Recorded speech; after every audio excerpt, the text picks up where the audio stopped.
Hey guys, Jim Edwards here, and welcome to another podcast episode. I don't remember which episode this is. It's a bunch.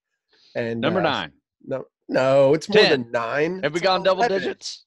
It's like 11. Oh my Okay. gosh. All right.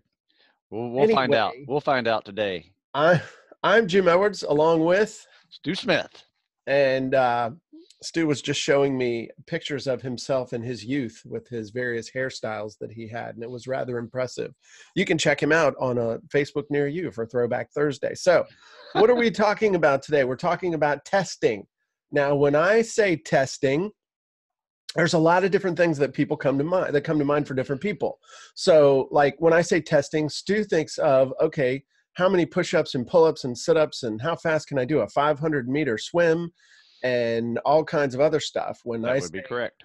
testing to other people, like my son-in-law, he might be thinking about sobriety testing on the side of the highway, which is always exciting at 2:00 in the morning on a Saturday when you're not quite sure if it really was just 2 beers, but we are not going to go down that road. Excuse me. This is a Jim is Sick podcast, but we wanted to do it anyway. Yeah, we're sucking it up. That's right. I'm actually testing 2 different antibiotics right now. Just see which one. Yeah. See, we're testing the second antibiotic. So, but when we talk about testing, when it comes to copywriting, really what we're talking about is bettering your best or seeing if you can do better than what you're doing. And in my book, Copywriting Secrets, we talk about the fact that the enemy of great is good. And what happens, especially with sales copy, is people get an offer up and it works. And then they become super superstitious about it and don't want to mess with it because they might break it. And so as soon as it's working, like, oh, don't touch it because it's working. And if I do something, it might stop working. And that's the wrong way to look at it.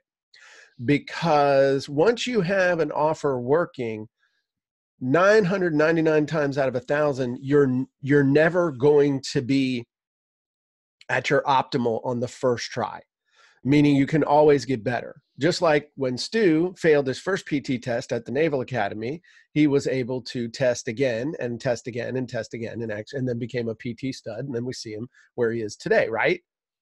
That would be correct. Okay. So, and humble. So the thing to understand about testing, the first thing you might ask is, okay, well, why would I test? What is testing going to do for me? And the short answer is testing is going to help you make more money on the same traffic. So I want to draw something out for you guys just real fast, and that will illustrate this better than me just talking to hear myself talk. So let's say that you have an offer where, and we're going to keep these numbers really, really simple. You're selling a $100 product, okay? And you're spending $90 in traffic to get that. And let's say for those $90, let's say for that $90, you're getting 100 unique visitors. All right. So what does that mean? It means that for every $100 you make, you spent $90 to make it, and you've got a $10 profit.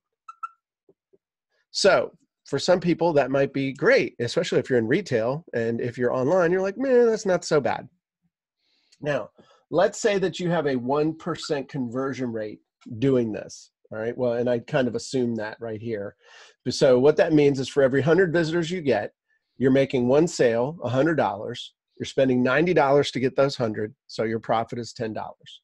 Now, let's say that we test our headline, and we test one headline and we're able to boost our conversion by 0.2%, just a teeny little 0.2%. Let's say we also then test the first paragraph of our offer, and we're able to bump that up by just a measly little 0.1%. Okay. And then let's say that we test a picture, we add a graphic. Let's say we add a really cool professional looking graphic right around where we make the offer, and we're able to bump that up by 0.1%. And then let's say we test, a PS where we restate the offer, and we're able to bump up our conversion rate by 0.05%. So after we run all these little tests, that's 0.1 or 0.2 plus point, so 0.3, 0.4, 0.45%. That really doesn't sound like much, does it, Stu? 0.45%? That really, I mean, on the surface, it sounds like crap, honestly. Yeah, I mean, could it be better? Yes. But okay, let's do the math. So now we do the math, and we're converting not at 1%, but at 1.45%, which means for every 100 people that we bring in, instead of converting at 1%, which gives us $100, we're converting at 1.45%, which means that for every 100 visitors we get, we're actually making $145 minus the same $90 that we're spending for traffic, which means that our profit our profit now, instead of $10, our profit is $55, but our profitability has gone up something like 450% with the same traffic. That's the thing. It's the exact same traffic. Now, if you can go from making $10 to making $55 every time you spend $90 in traffic, that means you can actually go spend a lot more money to acquire customers. It means that you can advertise in more places. It means you can extend your reach. It means all kinds of stuff. And I didn't even get into testing one-time offers, testing upsells, testing order bumps, testing all these different things that you can do to up the take on traffic that comes in. So it's through that constant testing that you're able to increase the amount of money that you're making based on the traffic. Now, there are some realities about testing that we're going to talk about in a second, but there are two types of well, Stu, do you have any questions or comments or observations at this point? My big thing is you have to take the big part of this video, and that is this is the same traffic. Yes. Right? You are not trying to get it out there to new traffic. This is the same traffic that you've purchased. Now, something to consider, right? Take what has worked for you over and over and over again and find new traffic, right? While at the same time, you're testing the headline, the first paragraph, the call to action, the picture in there with, you know, the same product, just different, a different way to engage an already, I hate to say this, a saturated audience, right? They've already seen your stuff before, but maybe they just need to see it a second and third time in a different way. So that is the key to this. Okay. Yeah. So the biggest thing, though, also, like Stu said, is it's the exact same traffic. You can try different traffic sources, but when you're doing this testing, you want to do it with the same traffic source. Like if you're doing this with Facebook ads, then while you're testing, you want to make sure that it's a steady, same type of traffic like the Facebook ads. Then if you're going to go like buy an ad from a site, or you're going to do something with email marketing, you want to make sure that you're tracking those sources separately so you know what the conversion rate is on that copy. And you may even want to create duplicate pages so you can track those separately and really keep those numbers honed in. So this assumes that you have a heterogeneous source of traffic. So or homogeneous, homogeneous, not heterogeneous. Heterogeneous would be lots of different traffic sources. Homogeneous would be a single one. There you go. The point, though, is that it's the cough syrup talking, Stu. So the thing to understand is that it's by testing that you're able to increase your profit exponentially. And there are virtually unlimited things that you can test. But the things that you want to test that have been proven to have the greatest effect on your conversion results the fastest are your headline, your hook, the first paragraph of your copy, or the first minute of what comes out of your mouth in a video, and then pricing. And then other things to test are order bumps, one-time offers, and you want to measure all those things and see how when you make changes, they impact stuff. Now, some things to understand about actually how to test. There are two different ways to test. There is a way for us as mere mortals, like Stu and me, to test. And then there's another type of testing, which is for the gods on high. Okay. The way that we test is what's called A/B split testing, which means you have one version and another version, and there's only one difference between the two of them, and you're testing that one difference. So, for example, you have a website, a funnel where you're selling something, and you want to test a headline. Then you have two different versions of that headline that you're testing, but every single other thing on that page is exactly the same. So whether you're using an A/B split testing script that will just change out the headline on the same page by serving it in there, or if you're using something like ClickFunnels where you have two totally different versions of the page that will get displayed based on some magical algorithm that tracks people and makes sure that it's being distributed evenly. The only difference is the headline. So if you're testing headline A versus headline B, that's the only thing that's testing. They're both the same color. They're both the same font. They're both the same everything. The only thing that's different is the words. If you want to test color, then it's the exact same headline, the exact same words, but one is red and one is blue. If you want to test your price, then everything else on the page is exactly the same except for the price. So that's a thing to understand. Now, the reason you want to do that is because that's how you can test and measure, and you can do it with the least amount of traffic. So the other type of traffic, or the other type of testing rather, that you can do is what's called multivariate testing, where you load in 2 or 3 different headlines, and you load in 2 or 3 different prices, and you load in a couple different graphics, and you load in maybe 2 different video sales letters, and you load, I mean, just all these different things. And then this fancy software will run through all these permutations where it'll say, okay, this headline combined with this price, with this video sales letter, with these bullets, and this color is what gets you the best return on investment. The problem, return on investment, meaning what you're spending for traffic. The problem with that is that most of us cannot afford to bring in the amount of traffic that's necessary to get a significant test result. I mean, that requires tens and hundreds of thousands of visitors. And once you start getting into 5 different versions of 10 different things, it takes forever. You're not going to get enough traffic to do that.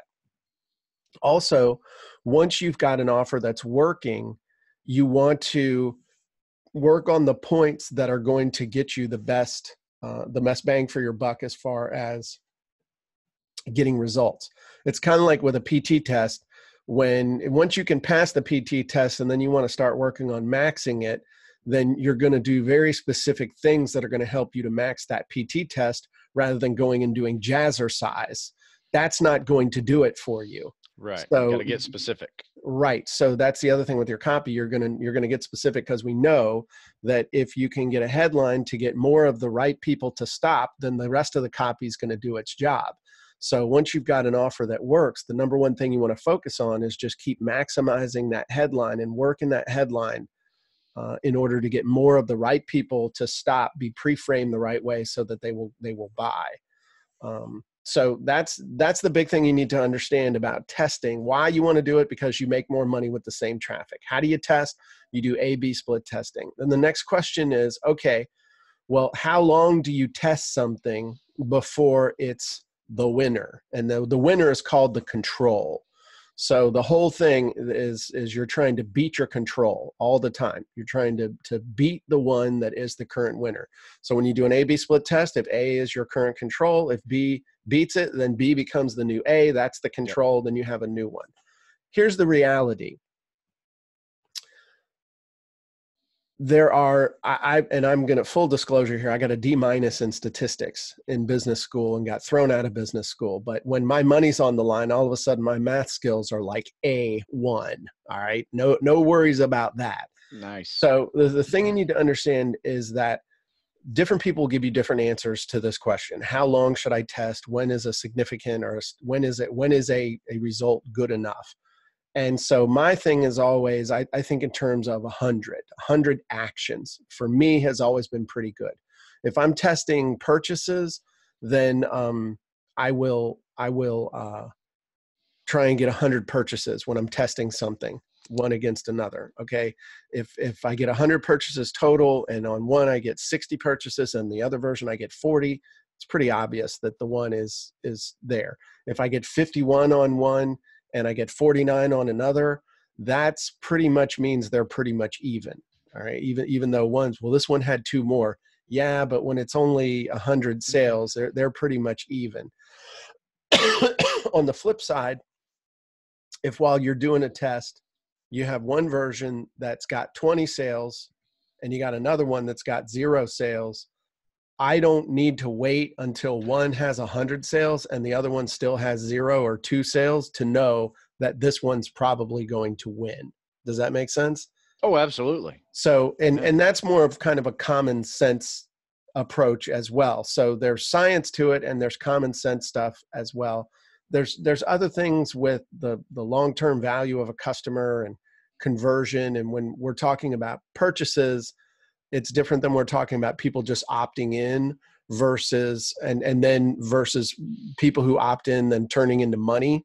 I've seen situations where, say, one offer or one thing of Salescopy will have a much higher opt-in rate when people are getting something for free, but then has a lower conversion rate on the back end of them actually buying anything, as opposed to something on the front, which has a lower conversion rate for the free opt-in, but a higher buy rate on the back end because people are pre-framed the right way. So you got to keep an eye on not just the initial conversion rate where you might be thinking, oh, I'm getting a ton of opt-ins, I'm going to get rich, and then never buy anything. You also have to keep an eye on not just the upfront conversion, but the end run conversion that you're looking for, which is people buying stuff. So I know that's getting kind of out there a little bit, but the thing to understand is that 100 sales, when we're talking about results, 100 sales is, to me, a much more statistically significant thing than 100 opt-ins for a free thing, if that makes sense. So it might be that in order to really test something to see whether you're going to make money, you might have to test something against another to 1,000 opt-ins to then see what that means statistically as far as your bottom line dollars in your hand type thing. I don't know if that makes sense. Again, it's the cough syrup talking, Stu. What questions do you or thoughts do you have at this point? I guess my big take home for this, for everybody listening, is to don't get too caught up in the weeds with the math right now, right? Simply go out there and test one thing, right? I will tell you this. The two biggest changes that I made in a test that went from being a B to an A and permanent A were a headline or a title / headline and a picture, right? That's all, right? And those were the biggest, 30% plus increase in revenue, right? Almost immediately, just by doing those two things. And I know I'm sometimes Captain Obvious here on these podcasts, but when you have a page that is dedicated to whatever product you are selling, yes, you got to have a good headline title, but in that HTML where it says title, that also needs to change, right? Because here's where I screwed up for about a year once I created StuSmith.com, is that my title on all of my web pages was StuSmith.com, right? And so once I started creating FBI workouts and Ranger workouts, I realized that I needed to change my titles in the HTML at the top to be that. And once I did that, completely off the charts increase. Because why is that? It's because Google can find you, a little bit better, right? Right. So I know we're talking a little bit about the same things, but there's some little common sense things too that can go a long way in producing better results. The other one was listening to Jim and changing all of my ebook covers to a professionally done ebook cover, done by Fiverr, for $10.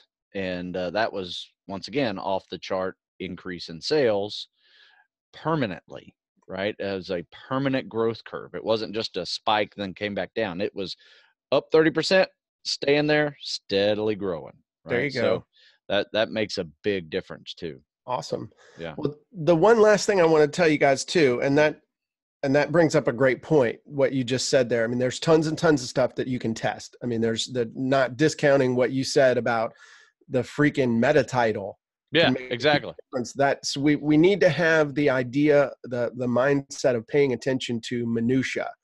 And in other words, once something's working, then we need to start looking at the little pieces and seeing what we can tweak to make it better. On the flip side, you also have to understand is as you're tweaking stuff to make things better, this is kind of a dirty little secret of testing. Most of the tests, especially once you are really getting it dialed in, most of the tests will not win. In other words, you will lose more times than you'll win. And that's okay, because all we're trying to do then is get that last incremental little pump.